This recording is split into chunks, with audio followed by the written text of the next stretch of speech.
নিরামিষ যদি ভাবি একটা সবজিতেই হয়ে যাবে তা নয়, একটু একটু করে কত রকমের যে আইটেম করতে হয় সেটা বলার কথা নয়। তবে যাই হোক না কেন, একটু কষ্ট করে রাঁধতে পারলেই খেতে খুব ভালো লাগে।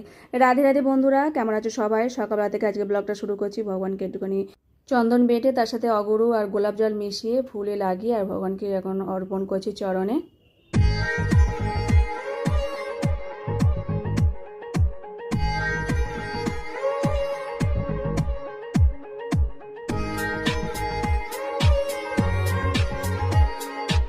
আগের দিনই প্রভুজি অফিস থেকে আসার সময় মেথি শাকটা নিয়ে এসেছিলো, তাকে বেছে বুঝে রেখে দিয়েছি, এখনও বানানো হয়নি। এটা কারণ ঝিরিঝিরি করে বানাবো। মেথি শাক এমনিতে ভালো লাগে, এগাটি নিয়ে এসে বেশি না তো বাঁচতে বেশি সময় লাগে না। তো রাত্রিবেলা ওটাকে বেছে রেখে দিয়েছিলাম ফ্রিজের মধ্যে, এখন বার করে আর এটাকে ছোটো ছোটো করে কুচি করে নিচ্ছি।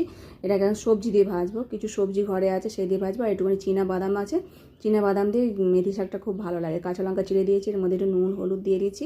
সবজিগুলো